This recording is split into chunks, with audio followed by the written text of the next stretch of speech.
Scorpio, welcome to the extended reading. So first I'm going to start out, I'm going to pull some runes on this. So we're going to see if we can get a better idea of what in the world we're talking about. Some runes for Scorpio, please.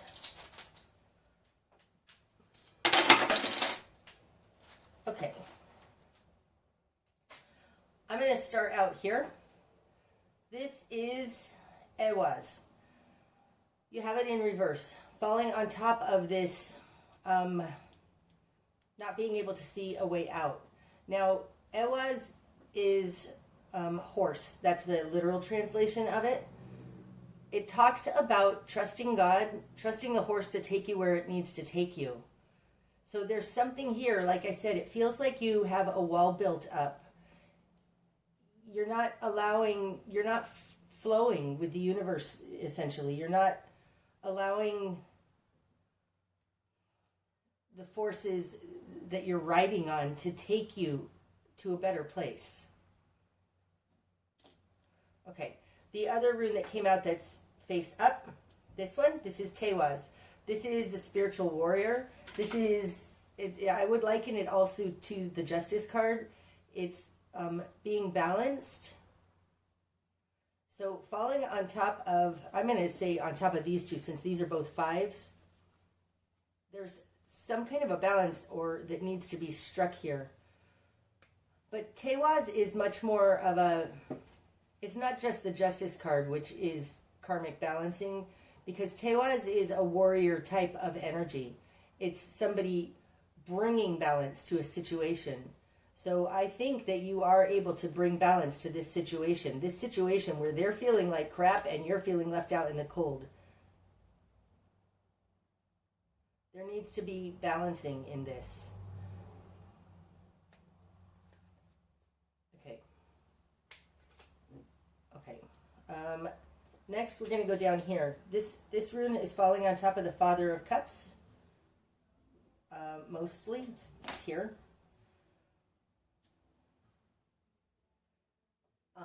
Okay, so this is Yera. So Yera is seasons. It reminds me of that song from the 70s or 60s or whatever it was.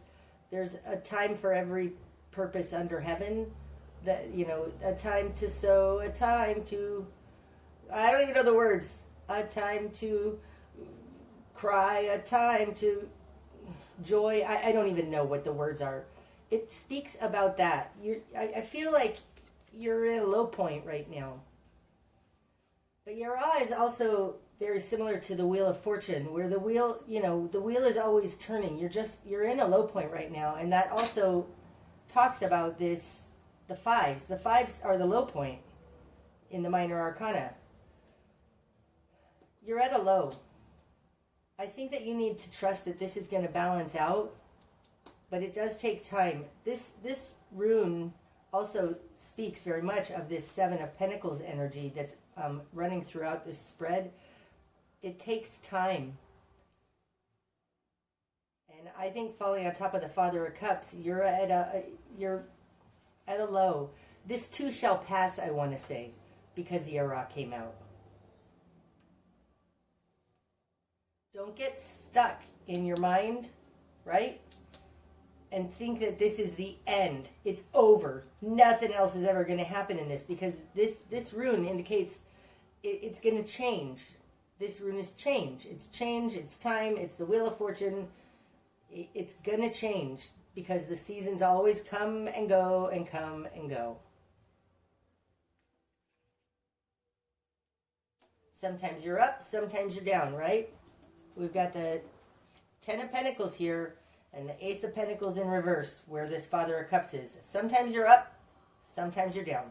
Right now you happen to be down, but it's not the end of the world. It's going to take a bigger overview. Understand that there's something else happening here. Because the wheel is moving. Up here, when I get runes going off in this direction, it's kind of like where this is leading to. Now, to me, it feels like this rune is a little bit closer to this Five of Swords in the outcome. So I do think this is leading that way. Oh, flow. Okay. This is Laguz. Laguz talks about flowing with life instead of holding tight, which feels like this. Holding tight, not wanting to move with the way that the universe is carrying you. This says flow. It's interesting because this rune right now, being here next to the Five of Swords, it looks like a scythe. It looks like a tool upon which to cut away what isn't working.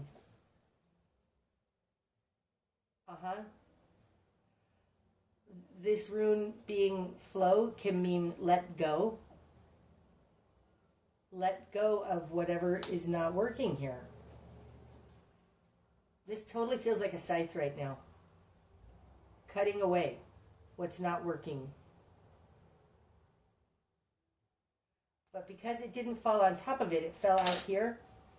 And also because it was face down, it's an emerging energy. I think you're learning how to flow with life, Scorpio. Which is kind of a big deal for Scorpio, because although you're water, you are fixed water. Okay. Now I want to go into some more of these energies. I want to go into all three of these starting people energies. So let me move these really quick. I'm going to use the Wild Unknown Animal Spirit deck to clarify these three energies. Hopefully we're only going to get like one card a piece on them. I don't want to do it that way. To just kind of get an idea of what those energies are representing. And actually maybe we'll go into the Mother of Swords in reverse as well, since those four are all right there together.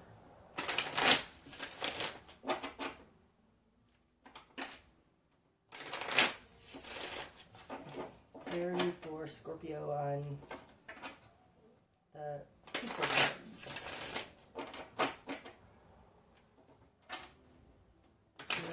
Start at the Daughter of Pentacles, go to the Mother of Wands, then the Daughter of Swords, the Mother of Swords. I'm not really saying that for your benefit. I'm saying that for the benefit of the universe, understanding what I'm doing, what I'm looking for.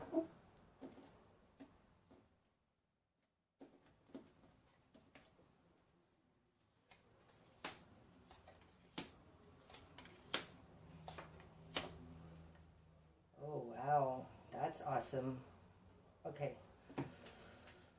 Okay. This Daughter of Pentacles. Let's start here. It's coming out with Raccoon. Now, Raccoon is super similar to this Seven of Swords. It's a hidden energy. It sneaks around. It doesn't want to be seen. It doesn't want to be seen. So, although I think that this person is feeling bad, they don't want to be seen. They don't want to admit it. They don't want you to see them. They're trying to hide.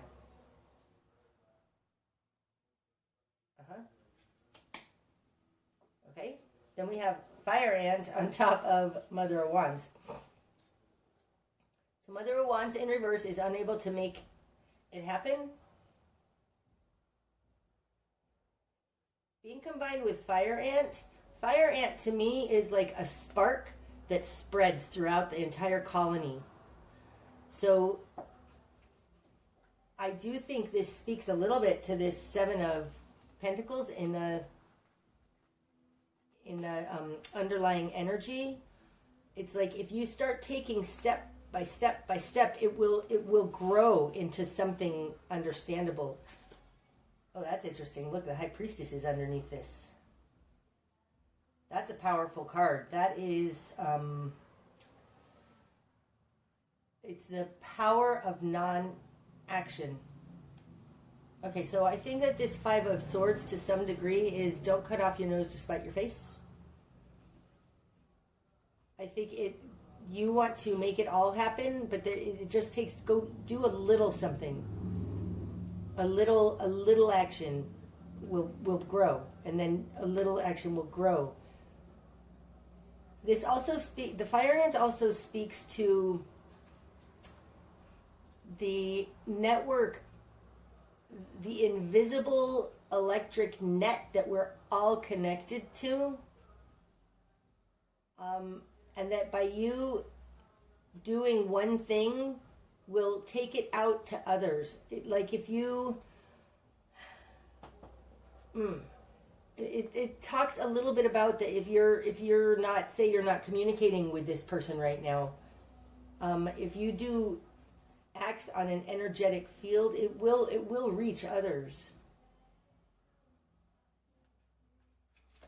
Action, any little action you take, you may feel like you can't take a big action with this Mother of Wands in reverse, but any little action you take is going to exponentiate and move out into more. It's going to become more. Okay. That also speaks to this elephant here on top of the Mother of Swords. So the Mother of Swords, if you can't figure out what to do, take action. Now the elephant in this deck, this is fire. There are 8 cards each in the 4 elements, and then there's 7 cards in the element of ether, so the divine. This elephant is the highest card in the fire suit. It talks about strong action. It also is similar to this Tewaz. Okay? It's a warrior. It's somebody who takes strong, firm action. This elephant is unstoppable. Okay? And it's on top of this crooked thinking, on top of this not able to figure it out. I think that the answer here with both this fire ant and the elephant is that your answer is action. If you're stuck in your head trying to figure it out ahead of time, you're just going to keep spinning. Don't go into your mind. It's a dangerous neighborhood. I love that quote. This talks about like a little spark can lead to absolute strength in action. Unstoppable.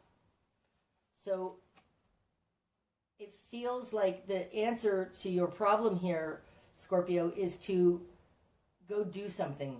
Do something. Lamb. Lamb on top of the Daughter of Swords in reverse. This is interesting because the Lamb is a very vulnerable, innocent, sweet energy.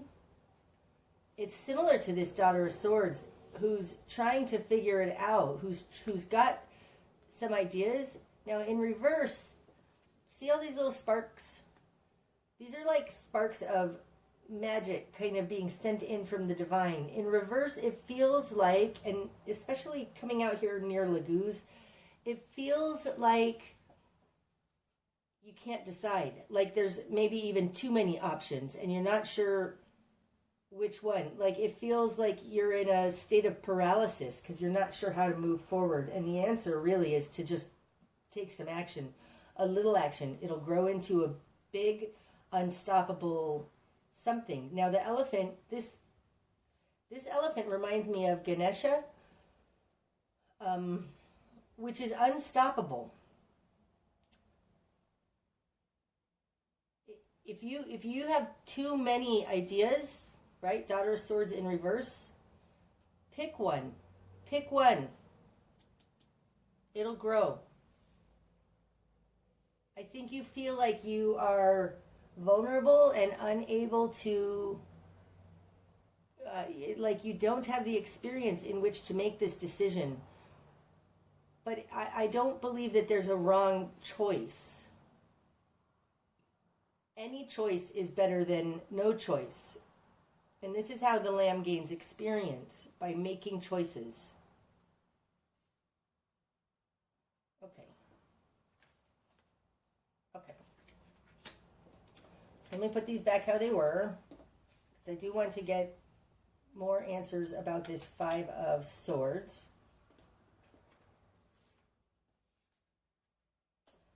I also want more answers on this 9 of Pentacles in reverse. Was correct. How it is. Okay. And I do want to go into this energy. Okay, so we're going to go into the energy next of this 7 of Swords. Clarity on the 7 of Swords, please.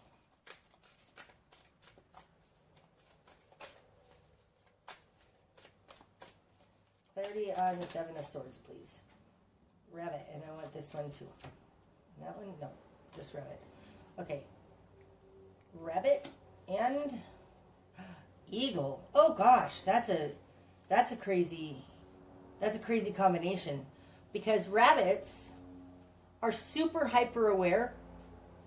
It's like this person is super hyper aware. They're on the lookout. They're being defensive because rabbits are incredibly vulnerable. They're prey to just about everything, right? And look at that eagle. It's like the eagle's coming in to catch the rabbit. That doesn't quite feel right. Hold on.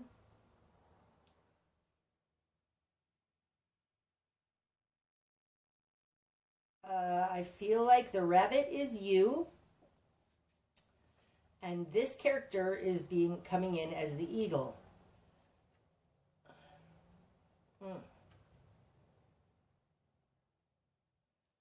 Okay, so with these two cards coming out to clarify the Seven of Swords, I'm not sure this person is great for you. I said that this could be narcissism. It feels a little like that. Like they maybe are attacking you. You're super hyper aware of it though. And maybe this fear is what this is about. Okay, so what am I saying here?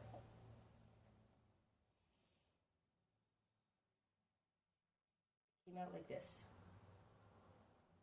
Nope. This feels like them attacking you in some way. Oh. Okay. The energy of rabbit is similar to the energy of lamb, except that lamb is just sweet and rabbit is very alert and aware that they're vulnerable.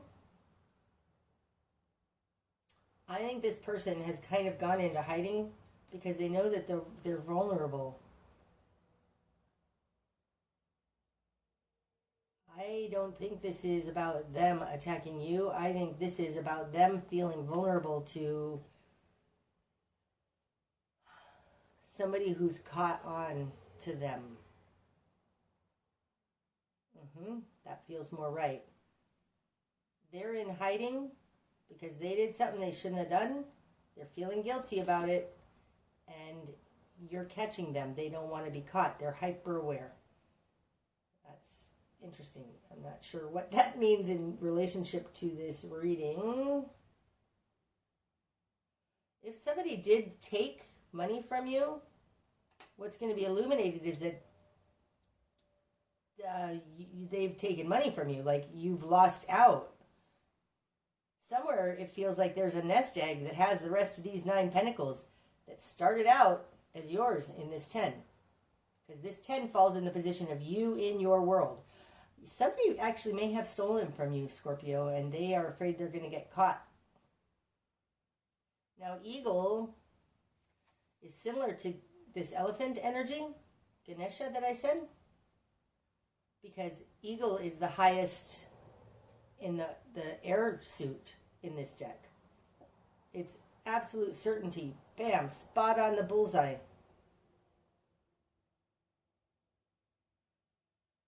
It's interesting because here with this 8 of Wands reaching up higher, bam, bullseye. It feels like, this doesn't feel like you, Scorpio, this eagle. It feels like government, justice, courts, something patriotic, right? This is a bald eagle. It's representative of our government, say, right? So it feels like somebody is very aware that they're going to get caught for something they did. I think this person may have done actually something illegal, and they're in hiding because they're afraid they're about to get caught, probably for stealing from you. This 5 of Swords here could speak to you doing your part, them doing their part, like a break in feeling like you have to do it all for yourself. But I mean, there is a selfish energy about this 5 of Swords, and that's in your outcome. So it feels like you do need to do something to take care of yourself. And if it's to cut ties with this person, then so be it. Either way, there is an action that needs to be taken, and it'll grow into strength. Okay. See, then I always forget where I even said I wanted to go again. Empress? 2? Sorry, hold on. that. No, I don't care about that. All right, let's go into this Empress. This is what you're going to struggle with. Empress, please.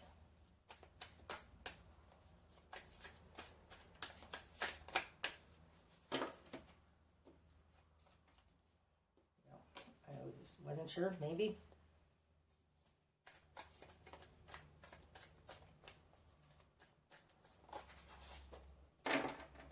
Hummingbird. Okay, so interesting. I was sitting on my patio this morning, and a hummingbird came like right up to me and just buzzed right in front of me for a second. And I'm like, well, hi. And then it flew away. And I thought, wow, that's a message from the divine in some way. There's some kind of a higher awareness, help. Hummingbirds are very swift, fast, and they have a high vibration.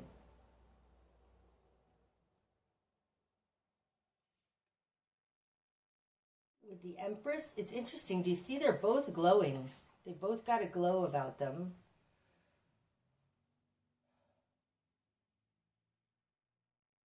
This feels a little like it's related to this High Priestess under the Seven of Pentacles here. What you're going to struggle with is your... this doesn't feel like you. This hummingbird feels like some sort of spirit coming in to help you, like a high vibration. It feels like going higher, illuminating yourself, electrifying yourself. This looks electrified, so does the hummingbird, and that your answer, that there's something, some other entity or some other answer, but it lies in higher realms. Oh, I think you're going to struggle with the Empress, because the Empress is, this feels like what you're going to struggle with is getting above the mundanity. This tree is rooted into the ground, into the earth, right? But if you go out far enough, it's electrified with a higher frequency, and that's what it feels like. So what you're going to struggle with is reaching this higher frequency. I do feel like I felt from the middle of this reading that you're stuck here with this Three of Wands in reverse, stuck on the lower plane. I really think you need to start, what you're going to struggle with is cultivating a higher frequency, and to get out of this. There's something about cultivating a higher frequency.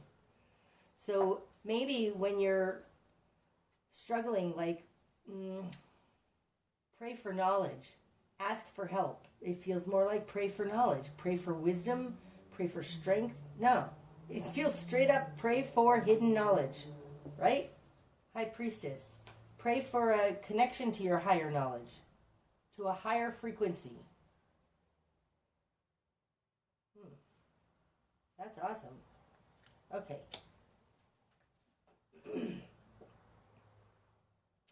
Having said that, I want to pull some more runes.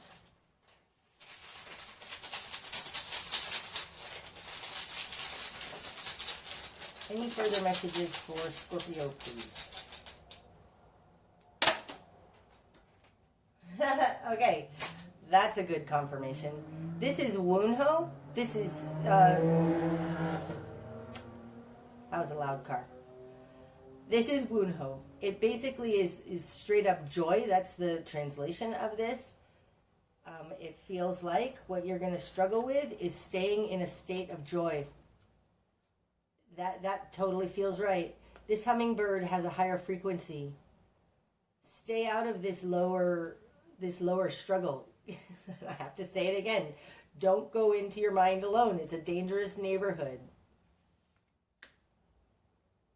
Stay in joy. Stay in gratitude. Melanie Beattie, she has a book, it's a Codependent No More, or 12 Steps for Codependence, or I don't even know. But she says that gratitude and acceptance are the answer to everything. So it feels like gratitude. What you're going to struggle with is joyful. Thank you, Spirit, for that clarity. That's awesome. And then this one, it's falling on top of this 5 of Cups. That's exactly what I was saying. Okay. This rune is... what's it called? I can't remember at the moment. That's really weird. I knew it yesterday. Okay. This rune is in reverse like this, okay?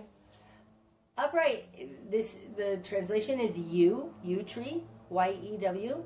It means reaching higher into unseen realms, thriving, just spreading your branches. In reverse, it's anchored into the ground, but it feels like stuck in the ground. Like this, give me my card. 5 of Cups. It has to do with being stuck only in the reality of what's happening around you on the earth plane. There is no reaching higher. This is reaching higher. This even looks a little like this, right? This is your spark of change. Reach higher. Be joyful. Be conscious, Scorpio, of your energy, of your frequency. And that also speaks very much of this fire ant. Frequency. It will resonate out into a very powerful fire ability. Act to act. This person that you're dealing with is stuck in a very mundane lower frequency. They've been grounded into it through their sorrow. Wow. Okay, that's awesome. Okay, so let's get some archetype cards. Oh, microphone fell off. Okay, hold on. These are the Wild Unknown Archetypes by Kim Kranz. I'm just using her for all of these readings right now. See what kind of energies you're dealing with. What are the underlying lessons and energies that you're dealing with? Wow, that was very strange. If it wants to come out, it'll come out again.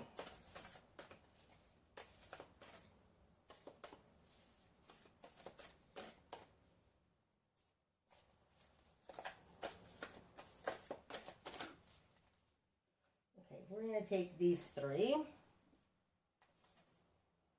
The Father, the Lover, and the Queen. Holy cow! That's a cool trilogy that just came out. The Father, the Lover, and the Queen. So let's read about those. The Father is the second. This deck has, I think, 79 cards. 79, I think. And the Father is number 2. It's interesting. That's super interesting. This is a 2. The Queen is number 11. That adds up to a 2. It's like these two are balancing this lover energy. That's interesting. Okay, so let's read about the Father.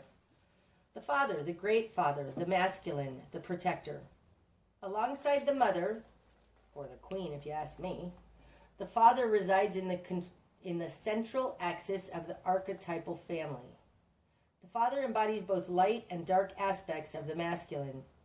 Thus, he is infinitely dynamic and complex. His energy is strong and regal, embodying such virtues as honesty, wisdom, and loyalty. Yet, ironically and simultaneously, the Father is often absent, literally or emotionally. God, right? It feels like he took off, and it's caused problems for you. That's interesting. Through absence or action, the Father eventually reveals that he is neither a king nor a god, but a human being with many flaws and wounds. He is both the guardian and one who leaves us to the wolves. Here, yet gone, the champion and the failure. The Father can never resolve or escape this duality. It is inherent in the archetype itself. Witnessing the Father's limitations allows the child to grow beyond the family and into the world. Oh, that's super interesting.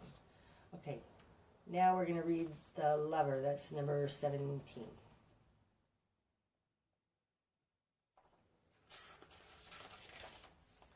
The lover. The heart, the beloved, the devoted. Pulsing through the heart of the lover is gratitude. And it falls, look where I placed it. On top of this hummingbird, on top of joy, wunho, gratitude. Wow, I love it when that happens.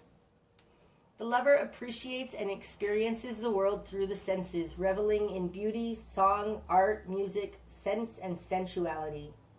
This energy awakens at the tip of our tongue when we taste the sweetness of honey, kiss a lover, or speak gentle words to a child. The lover lingers in foreplay, aroused not by the getting there, but by the slow merging of self and other. This energy is usually experienced for short periods of time, as in order to feel it, we must be fully present and awake, with no expectations or rules about what should be. Rather, the lover is in awe of what the world presents, reveling in the glorious detail, grateful to savor every last drop of life's offerings. Oh, that's awesome. That speaks a little bit to this Yara also. Like, sometimes you're up, sometimes you're down, but even in the low points, there's something to savor. And there's something to be grateful for. Okay, the Queen, number 11. Sorry for shaking the camera. The Queen, the Empress. Wow, right? The Empress is under here. The Empress, the Mother Queen, the Sovereign. Like her counterpart, the King, the Queen has a dualistic nature. Either she presides over the realm with grace and eloquence that comes from the heavens to uplift the spirit of others, or she falls into petty contemptuous moods, casting a shadow across the land. If the King is the ego, the Queen is the expression of that ego in the world. She is the lotus's bloom, the dancer's bow, the moon's radiant reflection. When the Queen is seated in her rightful and righteous place, she is patient and forgiving. She waits for the grace of God and Goddess to move through her, striving and grasping for nothing. To be the benevolent leader, to embody the Queen, is to settle into deep trust, resolve, and power. That's Ganesha. The royal Queen fears nothing, for divinity itself cradles her heart. Okay, really, this speaks to Flo and Ewaz. It's like she fears nothing, for divinity itself cradles her heart and leads her, guides her. Wow, that was quite something. This is a beautiful opportunity for you, Scorpio. You're learning about the different seasons. Sometimes you're up, sometimes you're down. You can always be grateful for everything. But the Queen, as opposed to the father or the mother, the Queen is stepping into her power and taking on her regal beauty. Okay. I hope that that's helped. And until next time, namaste.